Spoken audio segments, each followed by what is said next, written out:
منور صبح کر لے اور روشن شام کرتا چل، تو اپنی آخرت کے واسطے کچھ کام کرتا چل، بھلا اس چند دن کی زندگی کا کیا ٹھکانہ ہے، اگر کچھ ہو سکے تو خدمت اسلام کرتا چل۔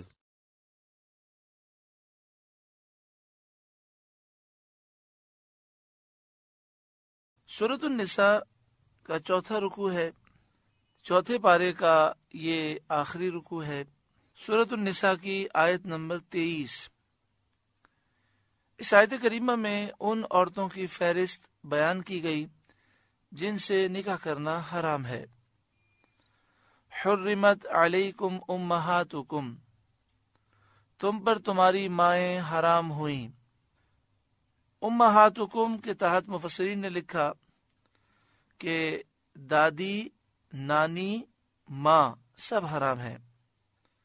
نہ دادی سے نکاح ہو سکتا ہے، نہ نانی سے، نہ ماں سے ہو سکتا ہے۔ وہ بناتکم، اور تمہاری بیٹیاں تم پر حرام ہوئیں۔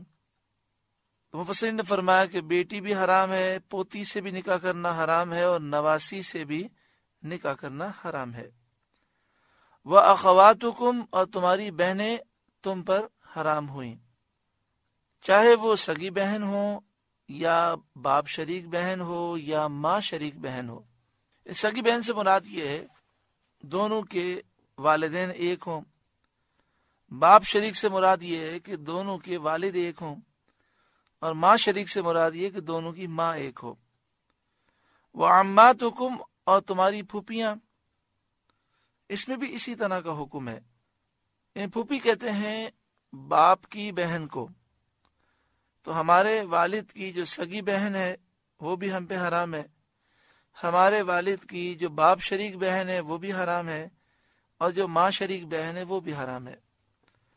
وہ خالاتکم، اور تمہاری خالائیں، یہاں بھی اسی طرح ہے، ماں کی بہن کو خالہ کہتے ہیں، تو ہماری والدہ کی جو سگی بہن ہے وہ بھی حرام ہے، جو باپ شریک بہن ہے وہ بھی حرام ہے، جو ماں شریک بہن ہے وہ بھی ہم پہ حرام ہے۔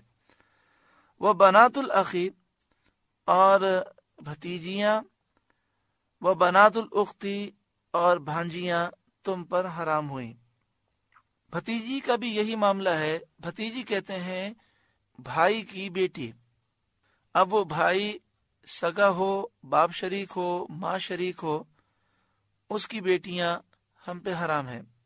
بھانجی کہتے ہیں بہن کی بیٹی، اب وہ بہن ہماری سگی ہو یا باپ شریک ہو یا ماں شریک ہو، اس کی بیٹیاں ہم پر حرام ہیں۔ وَأُمَّهَاتُكُمُ اللَّاتِي أَرْضَعْنَكُمْ، اور تمہاری وہ مائیں تم پر حرام ہیں جنہوں نے دودھ پلایا۔ ایک تو سگی ماں ہے وہ حرام ہے، ایک وہ عورت جو کسی بچے کو دودھ پلائے۔ حضرت امام اعظم ابو حنیفہ رضی اللہ تعالیٰ عنہ فرماتے ہیں کہ بچے کی عمر 2.5 سال یا اس سے کم ہو اور کوئی بھی عورت اس بچے کو دودھ پلا دے، چاہے قلیل چاہے زیادہ، وہ عورت اس بچے کی رضائی ماں ہو جاتی ہے اور اس بچے پر حرام ہو جاتی ہے۔ شرعی مسئلہ یہ ہے کہ جس طرح نسب سے رشتے حرام ہوتے ہیں، دودھ سے بھی رشتے حرام ہو جاتے ہیں۔ یعنی وہ عورت جس نے اس بچے کو دودھ پلایا وہ اس کی رضائی ماں ہو گئی، اس عورت کا شوہر اس کا رضائی باپ ہو گیا، اس عورت کی بہن اس کی رضائی خالہ ہو گئی، اور اس کے شوہر کی بہن اس کی رضائی پھوپھی ہو گئی۔ اس طرح سارے رشتے حرام ہوتے ہیں۔ وَأَخَوَاتُكُم مِّنَ الرَّضَاعَةِ، اور دودھ کی بہنیں تم پر حرام کی گئیں، یعنی جس عورت نے دودھ پلایا اس کی جتنی بھی بچیاں ہیں وہ اس بچے پر حرام ہو جائیں گی کہ وہ اس کی رضائی بہنیں ہو جائیں گی۔ وَأُمَّهَاتُ نِسَائِكُمْ، اور تمہاری بیویوں کی مائیں، یعنی تم پر ساس بھی حرام کی گئی۔ وَرَبَائِبُكُمُ اللَّاتِي فِي حُجُورِكُم مِّن نِّسَائِكُمُ اللَّاتِي دَخَلْتُم بِهِنَّ، اور ان کی بیٹیاں جو تمہاری گود میں ہیں، تمہاری پرورش میں ہیں، ان بیویوں سے جن سے تم صحبت کر چکے۔ اس سے مراد یہ ہے کہ کسی عورت سے کسی نے شادی کی اور شادی کے بعد قربت پائی گئی تو اس عورت کی وہ بیٹیاں جو دوسرے شوہر سے ہوں وہ اس مرد پر حرام ہو جائیں گی۔ یہاں پہ یہ جو فرمایا گیا جو تمہاری پرورش میں ہو، یہ قید کوئی ضروری نہیں ہے، یہ قید اتفاقی ہے، عادی ہے۔ یعنی مراد یہ ہے کہ اس مرد کی پرورش میں ہو یا نہ ہو، دونوں صورتوں میں یہ بچیاں اس مرد پر حرام ہو جائیں گی۔ فَإِن لَّمْ تَكُونُوا دَخَلْتُمْ بِهِنَّ فَلَا جُنَاحَ عَلَيْكُمْ، پھر اگر تم نے ان سے صحبت نہ کی ہو تو ان کی بیٹیوں میں حرج نہیں۔ وَحَلَائِلُ أَبْنَائِكُمُ الَّذِينَ مِنْ أَصْلَابِكُمْ، اور تمہارے نسلی بیٹوں کی بیویاں تم پر حرام کی گئیں، یعنی جو تمہاری بہو ہے وہ تم پر حرام ہوئی۔ جس طرح سگے بیٹے کی بیوی بہو حرام ہے، اسی طرح رضائی بیٹے کی بیوی وہ بھی بہو کے حکم میں ہے، وہ بھی حرام ہے۔ وَأَن تَجْمَعُوا بَيْنَ الْأُخْتَيْنِ، اور دو بہنیں اکٹھی کرنا یہ حرام ہے، إِلَّا مَا قَدْ سَلَفَ، مگر جو ہو گزرا، یعنی دو بہنوں سے ایک ساتھ نکاح کر لینا۔ ایک ساتھ سے مراد یہ ہے کہ ایک شخص اس نے ایک عورت سے نکاح کیا، پھر اس کی بہن سے نکاح کر لیا، تو اگر اس نے اس طرح کیا کہ پہلے ایک سے نکاح کیا پھر دوسرے سے نکاح کیا تو پہلا نکاح ہوگا، اور اس کی بہن سے جو نکاح کرے گا وہ نکاح ہوگا نہیں جب تک کہ ایک عورت اس کے عقد میں ہے، نکاح میں ہے، اس کی بہن سے نکاح نہیں ہو سکتا۔ الا ما قد سلف، مگر جو پہلے ہو چکا وہ معاف کر دیا گیا۔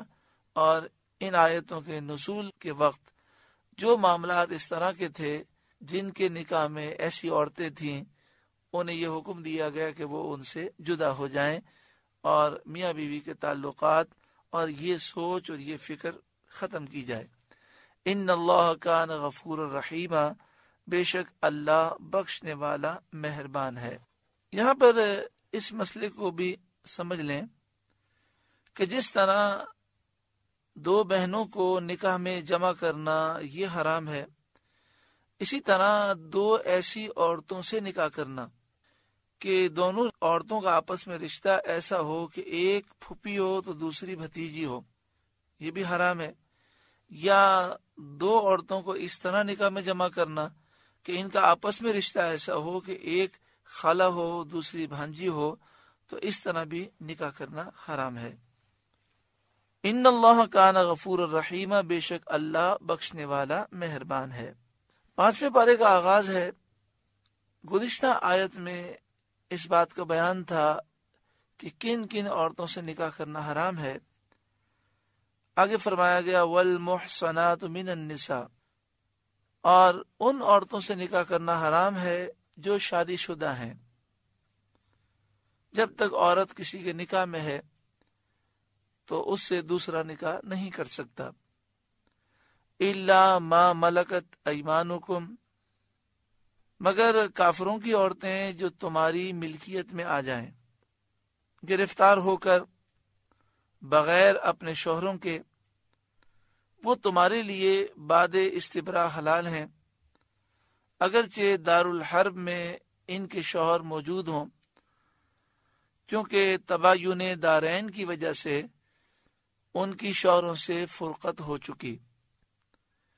یہ وہ الفاظ ہیں جو صدر الافاضل مولانا نعیم الدین مراد آبادی علیہ رحمہ نے تفسیر خزانہ العرفان میں لکھے۔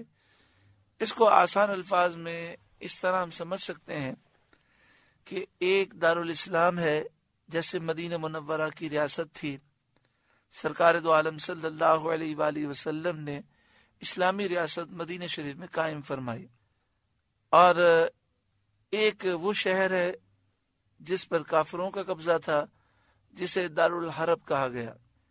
مثلا آپ اس زمانے میں حنین کو لے لیں تو اب سوال یہ پیدا ہوا کہ حنین سے مسلمانوں نے جب جنگ کی تو وہاں عورتیں گرفتار ہوئیں اور وہ مدینہ شریف آئیں، تو ان عورتوں کے متعلق یہ سوال کیا گیا کہ ان کے جو شوہر ہیں وہ تو دارالحرب میں ہیں، کافر ملک میں ہیں، تو قرآن مجید فرقان حمید نے اس کی اجازت دی۔ کتاب اللہ علیکم، یہ اللہ کا نوشتہ ہے تم پر، اللہ تعالی نے تم پر مقرر فرمایا ہے، یہ اللہ کی طرف سے تم پر چیزیں فرض کی گئی ہیں۔ وَأُحِلَّ لَكُمْ مَا وَرَاءَ ذَلِكُمْ، اور ان کے سوا جو باقی عورتیں ہیں وہ تمہارے لیے حلال ہیں۔ ان تبتغوا باموالکم، کہ اپنے مالوں کے عوض تلاش کرو، محسنین، قید میں لاتے ہوئے، غیر مسافحین، نہ کہ بدکاری کرتے ہوئے۔ یعنی مراد یہ ہے کہ اللہ تبارک و تعالی نے حرام عورتوں کو بیان فرما دیا، اس کے علاوہ عورتیں حلال ہیں، یعنی ان سے نکاح کرنا تمہارے لیے حلال کیا گیا۔ فَمَسْتَمْتَعْتُمْ بِهِ مِنْهُنَّ فَآتُوهُنَّ أُجُورَهُنَّ فَرِيضَةً، تو جن عورتوں کو نکاح میں لانا چاہو ان کے بندھے ہوئے مہر انہیں دو۔ وَلَا جُنَاحَ عَلَيْكُمْ فِيمَا تَرَاضَيْتُمْ بِهِ مِنْ بَعْدِ الْفَرِيضَةِ، اور قرارداد کے بعد، مہر مقرر کرنے کے بعد، اگر تمہارے آپس میں کچھ رضامندی ہو جائے تو اس میں کچھ گناہ نہیں۔ یعنی نکاح کے وقت ایک مہر مقرر ہوا، اب نکاح کے بعد باہمی رضامندی سے اس میں اضافہ کر دیا جائے، شوہر زیادہ دینے کے لیے راضی ہو جائے، یا عورت شوہر کے مطالبے کے بغیر خود اپنی مرضی سے مہر کو کم کر دے تو یہ جائز ہے۔ ان اللہ کان علیما حکیما، بے شک اللہ علم و حکمت والا ہے۔ وَمَن لَّمْ يَسْتَطِعْ مِنْكُمْ طَوْلًا أَن يَنْكِحَ الْمُحْصَنَاتِ الْمُؤْمِنَاتِ، اور تم میں بے مقدوری کے باعث جن کے نکاح میں آزاد عورتیں ایمان والیاں نہ ہوں، فَمِمَّا مَلَكَتْ أَيْمَانُكُمْ مِنْ فَتَيَاتِكُمُ الْمُؤْمِنَاتِ، تو ان سے نکاح کرے جو تمہارے ہاتھ کی ملک ہیں، ایمان والی کنیزیں۔ مراد یہ ہے کہ آزاد عورت سے نکاح کرنا چاہیے، افضل و اعلیٰ یہی ہے، لیکن اگر کوئی شخص کنیز سے نکاح کرنا چاہے تو اس کی بھی اجازت ہے۔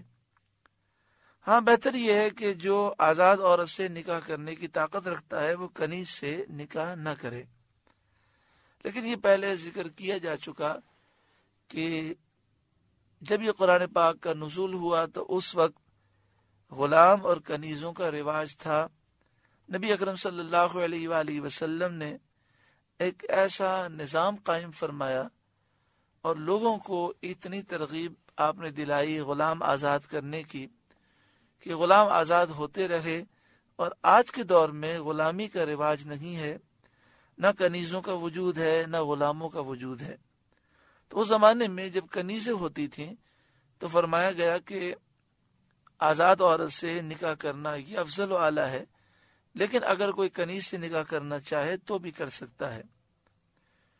واللہ اعلم بایمانکم، اور اللہ تمہارے ایمان کو خوب جانتا ہے۔ بعدکم من بعد، تم میں ایک دوسرے سے ہے۔ فانکحوہن، تو ان سے نکاح کرو، یعنی اس میں کوئی شرم کی بات نہیں ہے۔ اگر ضرورتاً تم کنیز سے نکاح کرنا چاہتے ہو تو افضل تو یہی ہے کہ اس سے بچو، لیکن کرنا چاہتے ہو تو کر سکتے ہو۔ فانکحوہن بإذن اہلہن، تو ان کنیزوں سے نکاح کرو ان کے مالکوں کی اجازت سے۔ اس سے معلوم ہوا کہ کنیز کو اپنے آقا کی اجازت کے بغیر نکاح کا حق نہیں، اسی طرح غلام کو بھی اپنے آقا کی اجازت کے بغیر نکاح کا حق حاصل نہیں۔ مگر پہلے یہ بات ابھی گزری کہ نہ اس دور میں پوری دنیا میں غلام ہیں اور نہ ہی کنیزیں ہیں۔ اگر کسی عورت کو یا کسی مرد کو اغوا کر لیا جاتا ہے اور اسے غلام یا کنیز قرار دیا جاتا ہے تو اس سے وہ کنیز یا غلام نہیں بنتے۔ وَآتُوهُنَّ أُجُورَهُنَّ بِالْمَعْرُوفِ، اور حسب دستور ان کے مہر انہیں دو۔ محصنات وہ عورتیں نکاح کی قید میں آنے والیاں ہوں، غیر مصافحات گناہ کرنے والی نہ ہوں، ولا متخذات اخدان اور پوشیدہ یار بنانے والی نہ ہوں۔ مفسرین فرماتے ہیں کہ غیر مصافحات سے مراد یہ ہے کہ اعلانیہ وہ عورتیں زنا نہ کریں، اور ولا متخذات اخدان سے مراد ہے چھپ کر زنا نہ کریں۔ مراد یہ کہ ان کنیزوں سے نکاح کیا جائے جو جائز طریقہ ہے، کوئی غلط طریقہ اختیار نہ کیا جائے۔ فَإِذَا أُحْصِنَّ جب وہ قید میں آ جائیں، یعنی وہ خواتین کنیزیں نکاح کر لیں اور شادی شدہ ہو جائیں، فَإِنْ أَتَيْنَا بِفَاحِشَةٍ فَعَلَيْهِنَّ نِصْفُ مَا عَلَى الْمُحْصَنَاتِ مِنَ الْعَذَابِ پھر برا کام کریں تو ان پر اس سزا کی آدھی ہے جو آزاد عورتوں پر ہے۔ یعنی آزاد عورت جو غیر شادی شدہ ہو، وہ اگر زنا کرے تو اسے 100 کوڑے مارے جاتے ہیں۔ اگر کنیز چاہے وہ غیر شادی شدہ ہو یا شادی شدہ ہو، وہ اگر زنا کرے تو اسے 50 کوڑے مارے جائیں گے۔ ذالک لمن خشی العنت منکم یہ اس کے لیے جسے تم میں سے زنا کا اندیشہ ہے، یعنی کنیز سے نکاح اسے کرنا چاہیے جسے یہ اندیشہ ہو کہ میں کہیں گناہ میں مبتلا نہ ہو جاؤں۔ وَأَن تَصْبِرُوا خَيْرٌ لَكُمْ اور صبر کرنا تمہارے لیے بہتر ہے۔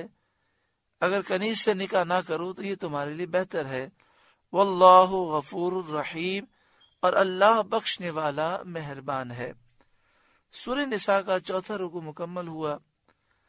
دعا فرمائے اللہ تعالیٰ اس رکوع کے نور سے روشن منور فرمائے۔